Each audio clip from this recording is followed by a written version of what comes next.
Hoy lo que vamos a hacer va a ser trabajar con una primera parte, que nuestro objetivo es estudiar cómo se estructuran los grupos abelianos y vamos a trabajar con un caso muy sencillo, que es el caso en el que tenemos una cantidad finita de elementos en nuestro grupo. Es decir, tenemos grupos de orden finito.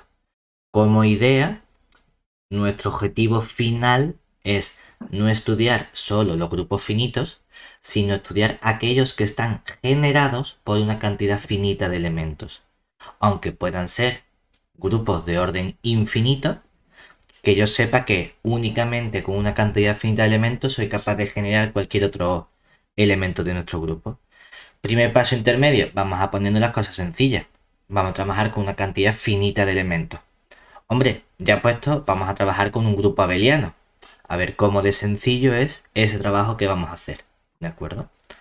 Entonces vamos a tener un resultado fundamental que es que nos va a decir qué aspecto tienen estos grupos abelianos que sean finitos, no finitamente generados. Ese va a ser el paso final.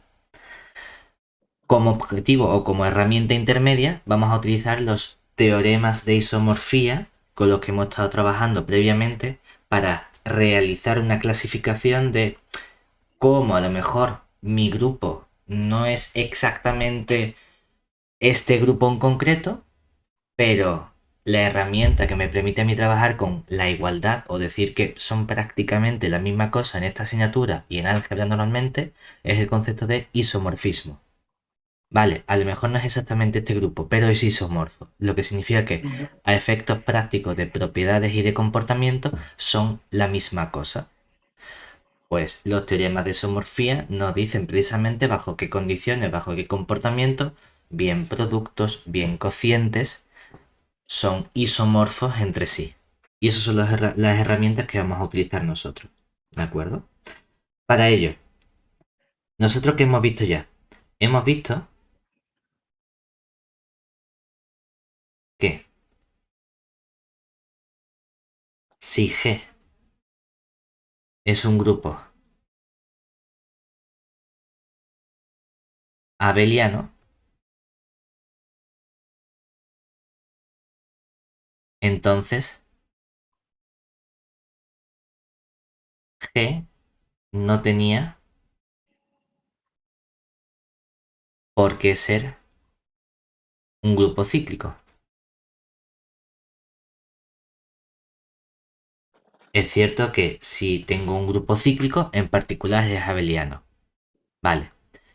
Pero no todo grupo abeliano tiene por qué ser cíclico. No tengo una equivalencia de esos conceptos.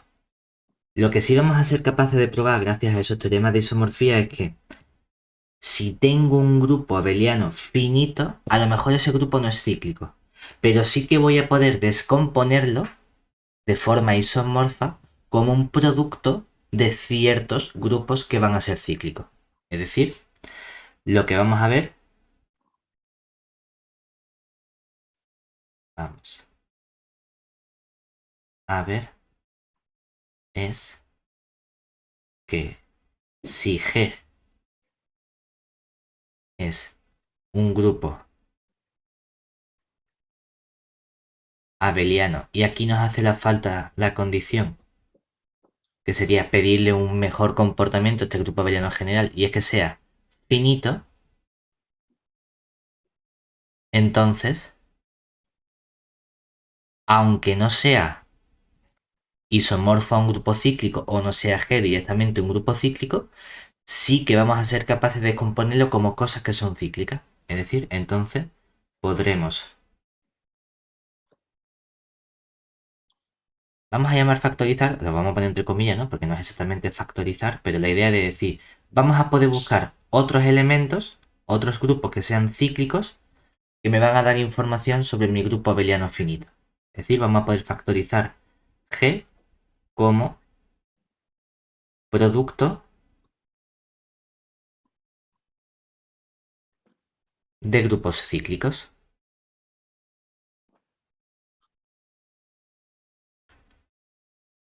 Para ello vamos a tener una serie de resultados que me van a permitir obtener información sobre el comportamiento que tienen los elementos con el orden del grupo y la existencia de o construcción de esos grupos cíclicos.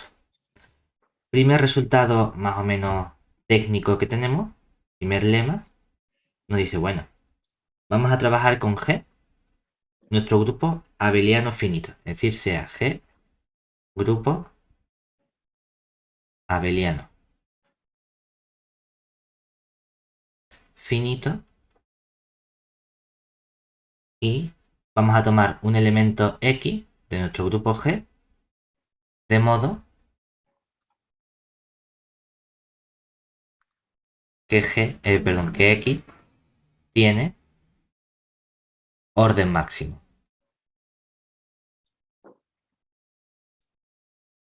Es decir, lo que significa es que de todos los posibles órdenes que puedan tener los elementos del grupo G, vamos a coger uno de ellos que tenga el orden más grande.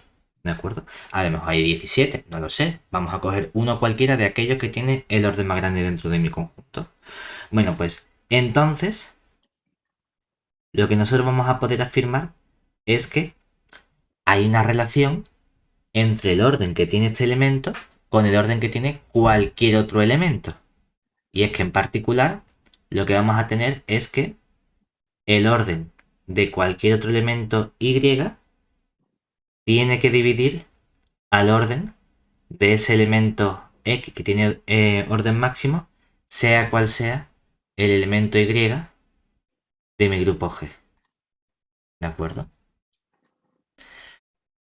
Eso ya nos da una limitación del comportamiento que tienen los órdenes de nuestros grupos abelianos finitos. Porque supongamos que yo tuviese un grupo de orden 6, por hacernos una idea, y dijese, bueno, si fuese el grupo abeliano, a lo mejor tengo elementos que dividan a ese orden de 6. Seguro voy a tener un elemento de orden 1, que es el elemento neutro, la identidad. Podría haber a lo mejor elementos de orden 2, de orden 3, de orden 6. Si hubiese un elemento de orden 6, automáticamente mi grupo G sería cíclico. Vale, caso sencillo, no me interesa. ¿Podría haber elementos de orden 2 y 3? Si hubiese elementos de orden 2 y 3, o si hubiese elementos de orden 3, ¿qué ocurriría entonces? Que diría, claro, si hubiese cualquier otro elemento de mi grupo G que también tuviese orden 2, 2 tendría que dividir a 3, ¿verdad? Por lo Entonces, claro, el tanto, 3 no es de orden máximo. No sería exactamente. No elemento es de que orden sea de orden máximo. máximo, sino que si tú dices, oye, es que resulta que mi grupo abeliano tiene orden 6 y el elemento de mayor orden que puedo encontrar es 3. Automáticamente tú dices, ah, es que entonces no puedes tener un elemento de orden 2.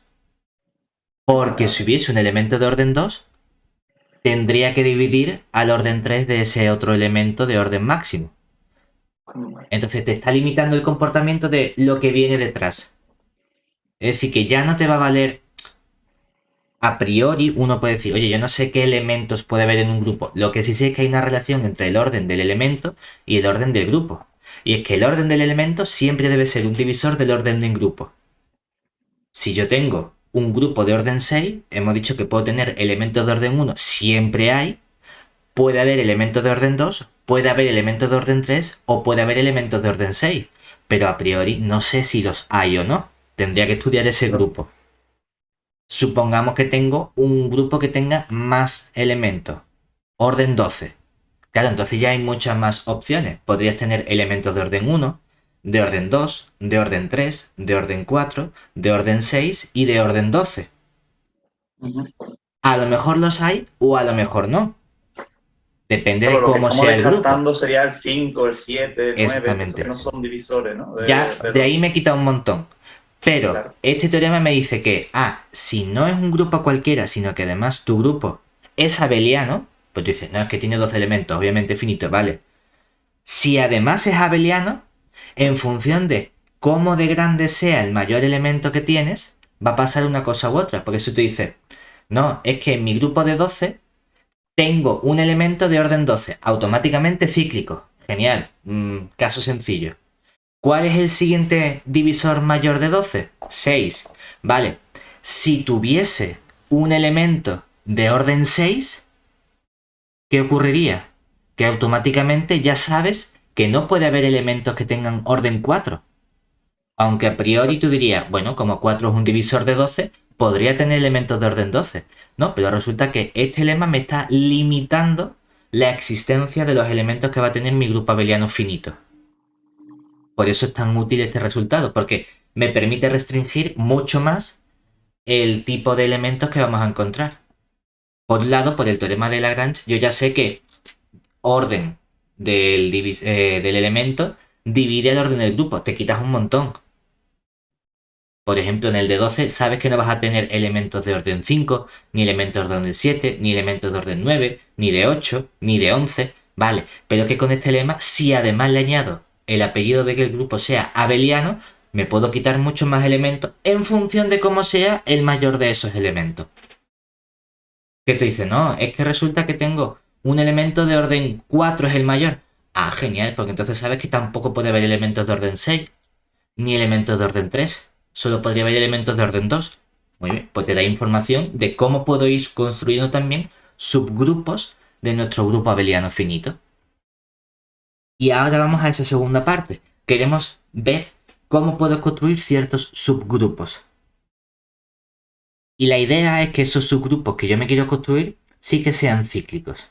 Entonces, el modo más sencillo es coger un elemento y definir el subgrupo generado por todo ese elemento. Automáticamente, si está ese elemento y construyo el subgrupo generado por un elemento, por definición es un grupo cíclico.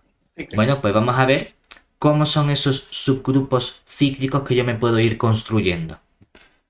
Para eso seguimos en la misma tesitura. Estamos trabajando también con nuestro grupo abeliano finito, es decir, sea G un grupo abeliano finito. Y vamos a trabajar también con un elemento X perteneciente a G que sea de orden máximo, es decir, de modo que este elemento X tiene orden máximo.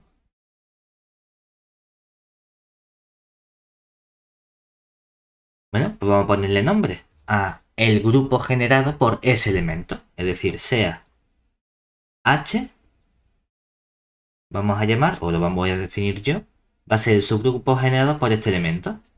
Obviamente es un grupo cíclico por definición porque está generado por un único elemento y además no sé qué orden tiene X, el mayor orden posible, pero sí sé que el orden de H es justamente el orden que tenga este elemento X, ¿vale? Bueno, pues si tengo este elemento o este subgrupo H, voy a coger otro elemento Y, el que sea de mi grupo G. Entonces, dado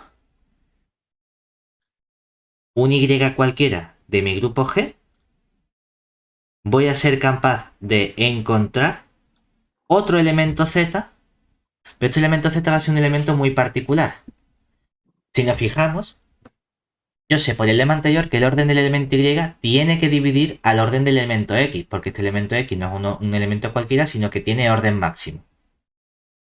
Este elemento Y sigue cumpliendo que divide al orden de este subgrupo H. Voy a ser capaz entonces de encontrar otro elemento Z de nuestro grupo, no G, sino que lo voy a coger de la clase de equivalencia del H por I. ¿De acuerdo? De modo que lo que se verifica es que el orden de ese elemento Z me va a dar justamente el orden del elemento HI. Observaciones que podemos hacer. Me da igual hablar de la clase izquierda o derecha porque mi grupo es abeliano. Como el productos conmutativos, lo mismo es HI que IH. Lo que nos está diciendo este resultado es que, ¿cómo es este grupo HI? Si puedo encontrar un elemento de modo que el orden del grupo coincide con el orden del elemento, lo que nos está diciendo realmente es que el grupo HI, la clase HI, es un grupo cíclico. Toda esta frase es decir, a partir de dado Y perteneciente a G, lo que me está diciendo es que si yo cojo el grupo generado por ese elemento de orden máximo, entonces la clase de equivalencia de H a izquierda o derecha es un subgrupo cíclico de G. Eso es lo que nos está diciendo este lema en realidad. Entonces ya tenemos un modo de construir subgrupos de G que sean cíclicos. Tengo que cogerme aquellos elementos X que tengan orden máximo. Y a partir de esos elementos de orden máximo soy capaz de construirme un subgrupo que sea cíclico. Vale, la cosa pinta bien. Si nos fijamos, como el Z está en HDI, realmente tengo, aunque yo he escrito aquí orden de Z igual a orden de la clase de HDI, también podríamos haber puesto la clase de HZ, porque si el elemento Z está en esta clase de equivalencia, es que el elemento Z está relacionado con el Y. Y eso significa que la clase a izquierda del Y es la misma que la clase izquierda del Z. Entonces que si quisiésemos, podríamos poner aquí en lugar de orden de H de Y, poner orden de la clase H de Z. A gusto los colores. Simplemente porque este elemento está en esa clase y entonces como son clases, están relacionados. Bueno, pues con estos elementos que ya me permiten construir subgrupos cíclicos, vamos a comenzar a aplicar los teoremas de isomorfía. Y para ello tenemos otro resultado técnico. La verdad que aquí todos son resultados técnicos hasta llegar a nuestro teorema, que nos dice, bueno, pues sea C un grupo. Y vamos a coger dos subgrupos de G que sean normales. Entonces, dados H y K, que van a ser subgrupos de G normales. Es decir, le ponemos la notación con el triangulito. De modo que no quiero que esos subgrupos tengan elementos en común. Es decir, tales que, hombre, como son subgrupos, yo sé que cada uno de estos elementos va a tener seguro al elemento neutro de G. Entonces, lo único que le impongo es que, aunque tengan elemento en común, solo coincidan en el elemento neutro. Y la intersección sea el 1, que si queremos, me da igual que lo llamemos 1 o que digamos, mira, 1 es el elemento neutro del grupo G. La notación que uno prefiera, ¿de acuerdo? Entonces, ¿qué vamos a poder afirmar nosotros sobre estos elementos o estos subgrupos? Pues resulta que el producto de H por K es isomorfo al producto cartesiano de H por K. Además, realmente tenemos una forma sencilla de construir ese isomorfismo. Y es que el isomorfismo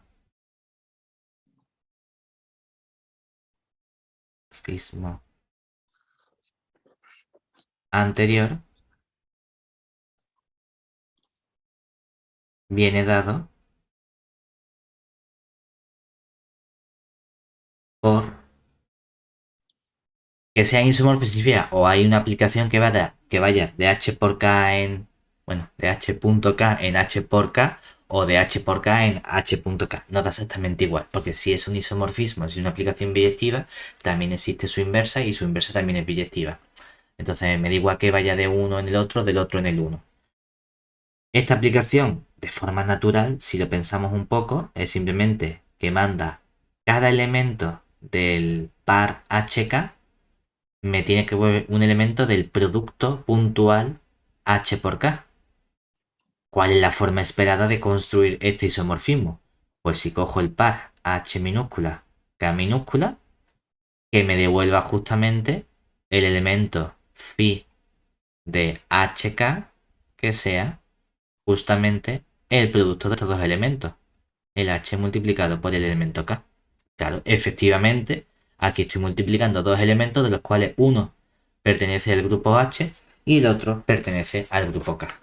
Entonces esta es la forma natural y esperable de construir este isomorfismo. Pues con todos estos elementos que nos permiten, por un lado, trabajar o obtener información sobre qué elementos obtenemos nosotros a partir del elemento de mayor orden de un subgrupo o de un grupo. Me permite también construirme subgrupos cíclicos. Y además, si tuviese subgrupos que no solo fuesen subgrupos, sino que fuesen normales, el producto de ellos es isomorfo al producto cartesiano. Con todo esto ya vamos a tener las herramientas necesarias para, dado un grupo abeliano finito, saber qué aspecto tiene, es decir, a quién va a ser isomorfo o a qué producto de subgrupos adecuados va a ser isomorfo. Es decir, tenemos aquí lo que sería nuestro teorema de estructura. Teorema, que ya vamos a llamarlo, de estructura de grupos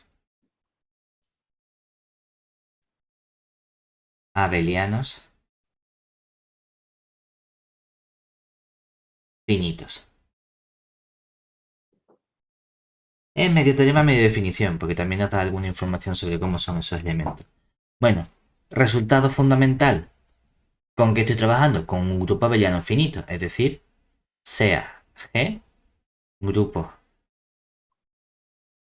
abeliano finito. Entonces, lo que se verifica es que existen unos únicos elementos que van a ser R, M1, M2, hasta M pertenecientes a Z más. Muchas veces vamos a leer enteros positivos. Como ya hemos comentado alguna vez, enteros positivos, el modo de no pillarnos las manos, es decir, naturales. Serían los naturales para mí, y para la gente de álgebra a lo mejor no. Como hay discordia, decimos enteros positivos. ¿De acuerdo? Pues existen unos enteros positivos tales que mi grupo abeliano finito G es justamente isomorfo a una serie de grupos cíclicos que son clases de equivalencia. Es decir, va a ser Z cociente con M1Z, producto cartesiano con el Z cociente M2Z, producto cartesiano hasta que llegamos al último, Z cociente con M sub RZ. Y lo que observamos es que justamente aquí ya tenemos este producto de subgrupos que son cíclicos, en particular son abelianos y tienen una cantidad finita de elementos. Genial. Además, ¿cuál es la relación esperable? Si es isomorfo, ambos tienen la misma cantidad de elementos. Entonces, vamos a ver qué condiciones adicionales se verifican estos elementos con los que estamos trabajando.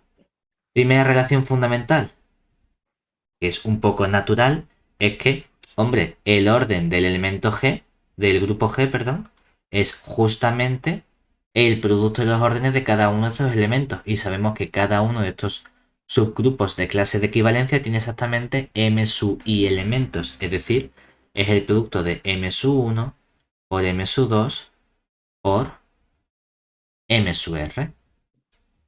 Pero es que además resulta que esos elementos M1 y M2 que existen y son únicos no están elegidos al azar, sino que deben verificar una condición muy importante, y es que cada elemento M sub i debe ser un divisor del anterior, M sub i menos 1.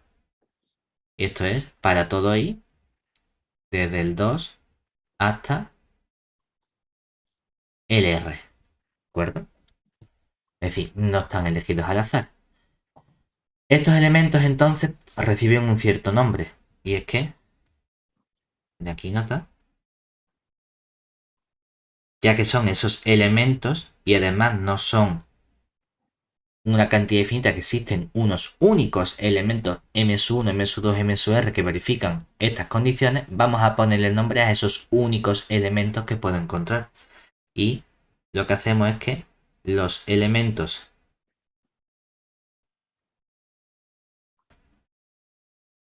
M sub i, o vamos a poner M1, M2 hasta M sub R, se llaman coeficientes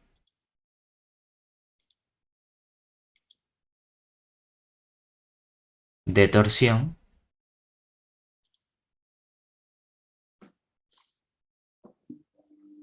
de nuestro grupo G. ¿De acuerdo? Este primer resultado es fundamental, pero tiene el problema de que solo nos sirve para grupos abelianos finitos, no para cualquier grupo que sea finitamente generado. Vamos a ver que lo único que se va a complicar más adelante es añadir un cierto factor que sea la parte infinita, por así decirlo, que sea multiplicar por ese z. Eso es lo que nos va a suponer el perder la parte de que el orden de G sea finito. Aunque parezca una tontería, va a complicar las cosas ligeramente con ese elemento que vamos a llamar el número de Betti, que me dice cómo de grande es la parte infinita. Pero bueno, ya tenemos un primer paso que es si tengo una cantidad finita de elementos, las cosas son relativamente sencillas. Es isomorfo a alguno de estos cocientes. ¿De acuerdo? No solo eso, sino que si nos fijamos, cada uno de estos grupos que aparece aquí son grupos cíclicos. Son los grupos guays, por así decirlo, con los que yo quería trabajar. Grupos cíclicos, abelianos, finitos. Maravilloso. Todo es súper sencillo. Bueno, ¿hay algún modo de que me permita a mí estudiar alguna analogía con estos grupos cíclicos? ¿Algún comportamiento de... Y si tengo un grupo cíclico del orden en el que sea, ¿bajo qué condiciones puedo decir que mi G es isomorfo o es justamente ese producto de grupo cíclico? Pues vamos a ver un par de resultados que me dan información sobre estos elementos. En particular tenemos aquí proposición que nos dice lo siguiente. Nos dice, bueno, pues si yo tengo dos grupos cíclicos, como es el caso anterior en que tengo M sub R grupos cíclicos, pues vamos a empezar con dos, es decir, sean G sub 1, G sub 2, dos grupos cíclicos, de modo que, por ejemplo, el grupo G sub 1 tenga orden M y el grupo G sub 2 tenga orden N. Entonces, vamos a considerar un nuevo grupo G que va a ser el producto cartesiano de estos dos, de G sub 1 con G sub 2. Entonces, ¿cuándo puedo yo afirmar que el grupo G es un grupo cíclico a su vez? Hombre, tengo la definición, ¿verdad? Si soy capaz de encontrar un elemento que genera todo el grupo G. Yo sé que como G sub 1 es un grupo cíclico, va a haber un elemento del grupo G sub 1 que tenga orden M. Y va a haber un elemento del grupo G sub 2 que tenga orden N. Y yo sé también que este grupo tiene orden M por N. Bueno, tenemos que estudiar a ver qué ocurre con este elemento. ¿Encontraría un elemento que tenga orden M por N? Siempre depende de cómo sean la M y la N. No siempre vamos a ser capaces. Es decir, el producto de grupos cíclicos no siempre tiene que ser un grupo cíclico. Nos encantaría que fuese así, pero no va a ser cierto. En particular tengo una restricción. Y la restricción me dice que, bueno, pues que G sea cíclico es equivalente a decir que el máximo común divisor de estos elementos M y N es justamente 1. Lo cual significa que si tuviese un grupo cíclico de orden 4 y un grupo cíclico de orden 2, el producto cartesiano de esos dos grupos no va a ser un grupo cíclico. Ahí va a fallar un poco la cosa. ¿De acuerdo? En particular, gracias a este resultado, si nos fijamos en nuestro teorema de estructura, lo que vemos es que si cada elemento M sub i, cada coeficiente de torsión del grupo G, cada M sub i, divide al anterior, es porque cada vez esos elementos son más chicos. El grande no puede dividir a un elemento más chico. Entonces, si el M sub i divide al anterior M sub i menos 1, es porque el M sub i es menor que el M sub i menos 1. Entonces, en general, o gracias a esta proposición también, obtengo información en ciertos casos muy sencillos, que es cuando los órdenes de nuestros grupos no son órdenes cualquiera, sino que son números primos. Es decir, bueno, vamos a ponerlo aquí, simplemente. En particular, si tenemos P sub 1, P sub 2, hasta una cierta cantidad, P sub, vamos a poner igual, P sub R, que sean números primos, pero con P sub 1 menor que P sub 2, menor que el P sub R, entonces el grupo, o bueno, entonces, si G es un grupo abeliano finito de orden que sea orden de G igual al producto de estos primos, es decir, a P sub 1 por P sub 2 por hasta el P sub R, tenemos que G es un grupo cíclico.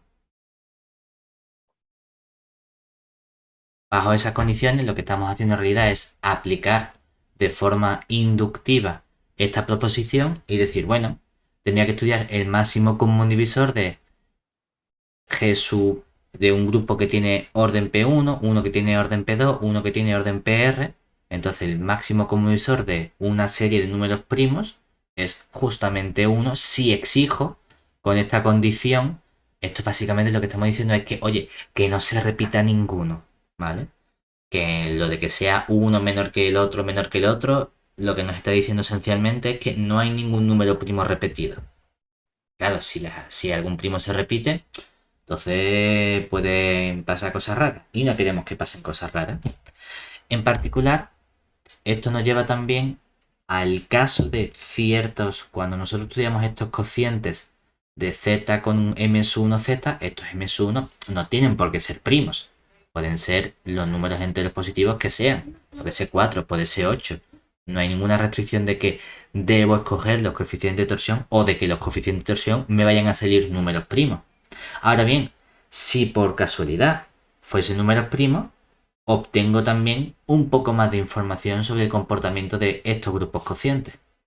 En particular, tenemos el siguiente resultado, último resultado de esta parte, proposición, que nos dice, bueno, si tengo un número primo, es decir, sea P perteneciente a Z más primo, entonces se verifica que el cociente ZP estrellita, que esto es una forma abreviada de escribir el cociente de Z con ZP, bueno, vosotros escribís PZ, ¿verdad? Yo acostumbro siempre el número detrás, con PZ, pero le quitamos el elemento 0, que si este elemento o este grupo tiene P elementos, al quitarle 0, pues tiene P-1, es decir, el conjunto de las unidades de Z sobre PZ es un grupo cíclico.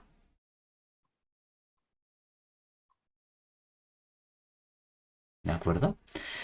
Aquí lo que estamos haciendo es trabajar con el producto en lugar de con la suma. Por eso estamos eliminando el 0. Eso nos está diciendo este resultado. ¿De acuerdo? Y en lugar de tener P elementos, tengo un elemento menos porque estoy eliminando el elemento neutro, que en este caso, en esta operación con la suma, es el 0, que es el único que no es invertible con respecto al producto. Por eso lo quito para poder afirmar que efectivamente ese sí es un grupo cíclico.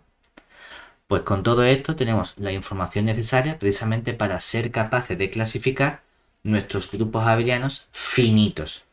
Es muy importante que sean finitos porque si no las cosas se van a complicar, como vamos a ver más adelante.